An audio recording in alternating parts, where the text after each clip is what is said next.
Hello, my name is John Cherry, and I'm very pleased to be able to make this presentation. Solving World Water Poverty, a Hydrogeologist Perspective. In 1975, more than 2 billion people, mostly rural, had no access to safe drinking water. There are more people now with population growth. 2010, the United Nations resolved that access to safe drinking water is a human right. What is rural water poverty? Walking too far to get water, much hardship, and/or the water is unsafe, causes illness and death. Distant water. The burden is on women and children when water is distant to do the carrying. But when they get there to the water, quite often it's unsafe. Unsafe water is common, but not recognized as unsafe because testing is rare. Graffiti in Kenya.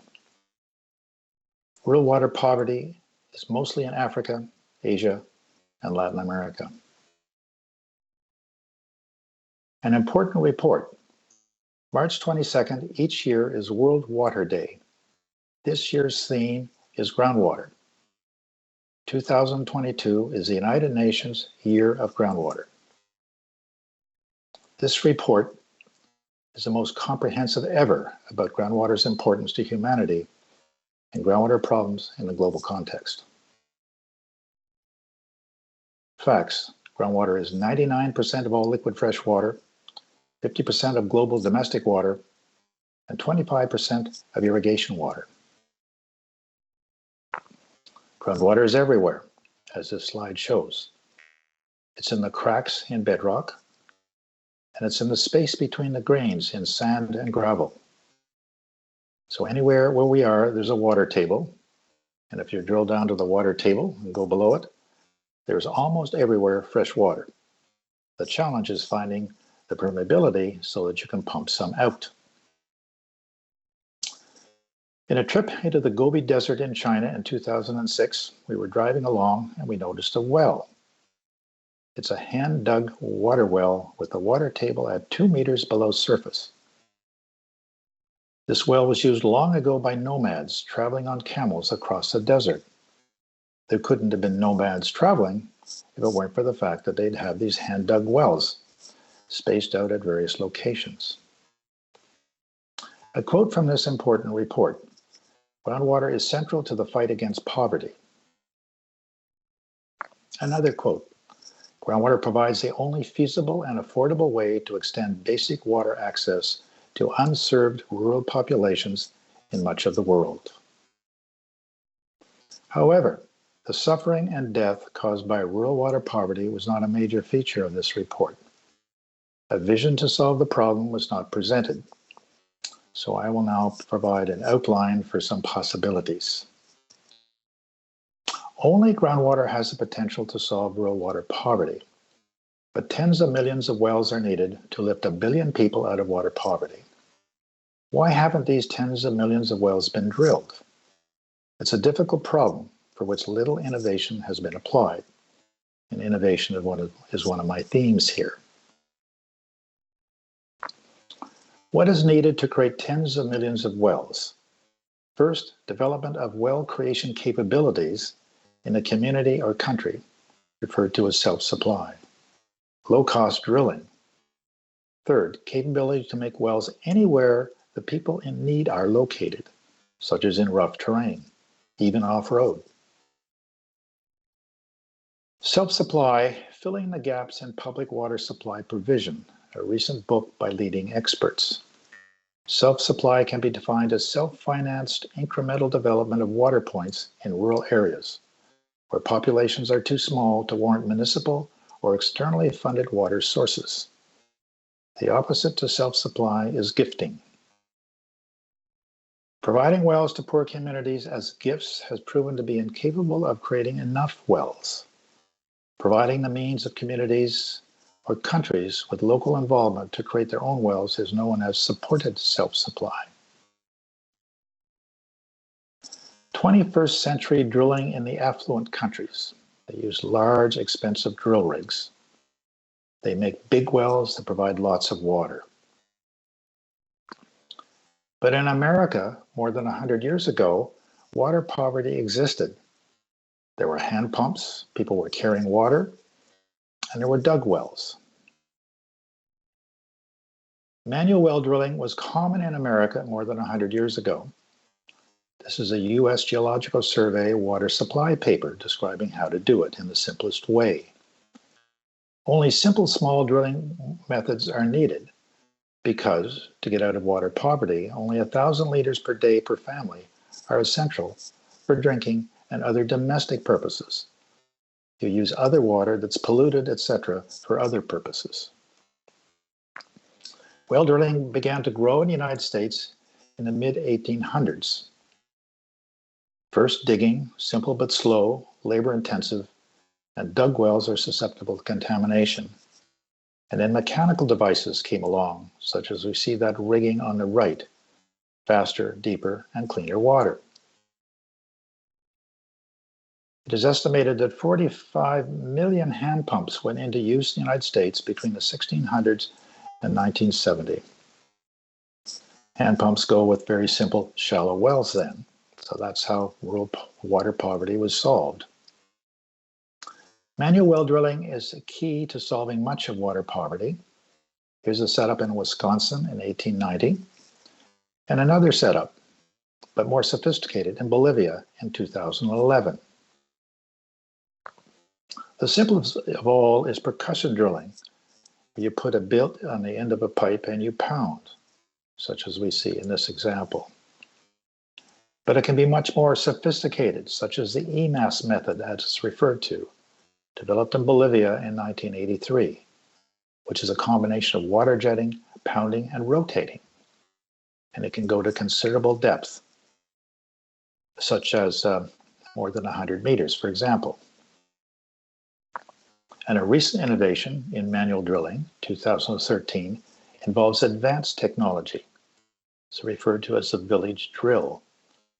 And it's manufactured in the United States out of high-tech materials and is very durable and is capable of going deeper but is operated by people. As you can see here, this group of people turning on the cylinder. This is another innovation, the Rhino cable tool drill for developing countries, an innovation done in California in 2015. It's an old technology reinvented specifically for use in developing countries, to be easy to use and repair, and to be lowest possible cost. Africa. Much of the fresh groundwater in Africa is in hard rock, not accessible by manual drilling. Drilling in hard rock is a problem anywhere. Mountain agriculture is common across the globe, and there are hundreds of millions of people engaged in it. Mountains are made of rock. Mountains are formed of solid rock, and 25% of the global land surface is mountainous. As I mentioned, then hundreds of millions of rural poor in water poverty live in mountain terrain with no roads or poor roads. So people live in mountains because there's groundwater there. The groundwater is fed to them from springs.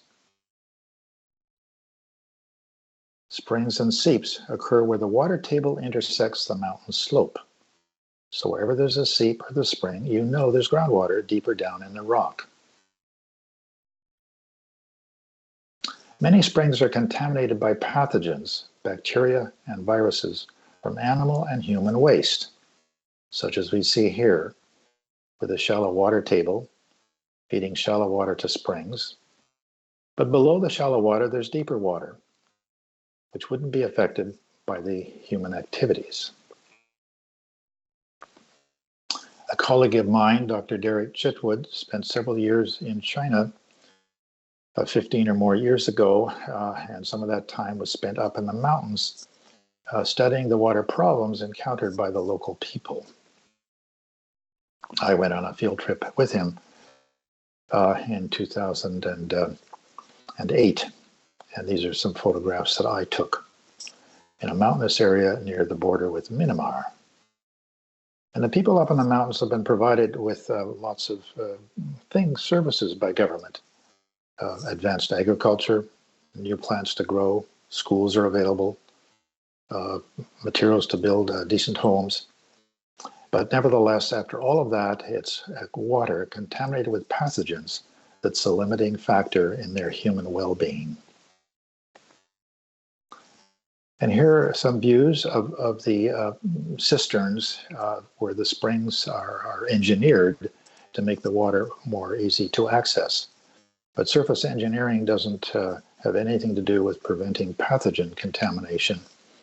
This is a slide that you would see under a microscope where the pathogens are showing up in red. And Derek found that extreme pathogen contamination was relatively common, relating to the death of infants and young people and old people and general ill health. So the only solution to this, other than moving the people, is to drill wells or providing water treatment systems, but that isn't much of a solution because they tend to not be used all of that well and have to be replaced. So the concept we have is that we will drill holes and put a pipe in the hole and seal it in, such that the water going into the pipe then comes from greater depth. So we would drill below the shallow contaminated groundwater to access the deeper groundwater, which is certainly there, otherwise you wouldn't have any springs or seeps. The question is, how are we going to drill the holes? And there are a variety of drilling machines available that haven't yet been used for this. We're experimenting with using them for this purpose. And these are portable drills used in the global mineral exploration industry. So these drills are taken anywhere in order to drill in rock to find minerals such as gold, for example. And they're suitable for making wells in areas to help alleviate water poverty, and we're in the process of trying to prove that. This is an example of a large version of one of these mineral exploration industry drills that was taken apart and taken up on an all-terrain vehicle into the hills outside of a village in Mexico that drilled a 500-meter deep well that supplied hundreds of families down below. Why haven't these tens of millions of wells been created already? Not for lack of monitoring in the organizations responsible to solve the problem. Access to clean water is an essential part of being out of poverty. To attempt to cure poverty without creating access to clean water is futile. World water poverty was recognized 5 decades ago as needing urgent attention, but it persists. The definition of insanity is doing the same thing over and over and expecting a different result. A quote attributed to Albert Einstein. And innovation is the only reason for hope. The world population is 8 billion now, going to 10 billion in the next several decades. And 1 billion are privileged middle class or affluent people, such as the people listening to this talk. At the bottom, we've got the bottom 1 billion in the worst water poverty. So it's the obligation of the top billion to make sure that the bottom billion get out of this dire situation, which is growing as population increases. World water poverty has persisted while men went to the moon and rovers to Mars. The internet became global and organ transplants became common. However, during all of this innovation, there was minimal innovation directed at water poverty. Money spent on poverty alleviation, World Bank, nearly $80 billion per year to end, quote, end extreme poverty within a generation and boost shared prosperity. WHO in 2020-2021, a 12-month period, $170 billion to fight COVID, health, economic, and social impacts for attainment by all peoples of the highest possible level of health. Gates Foundation, $15 billion per year, quote, fighting poverty, disease, and inequity around the world. But there's a lack of commitment to innovations in creating wells for people in the worst circumstances. So these expenses to alleviate poverty can't become effective unless the water poverty part is central. Rural water poverty is a complex problem for which multidisciplinary innovations are essential for progress. And from my hydrogeological perspective, then, finding groundwater and making wells then is critical to the grand endeavor. And of course, there are other parts of the endeavor that are important: financing, local entrepreneurship, appropriate well drilling, governance and political science, WASH and public health, sociology and community relations.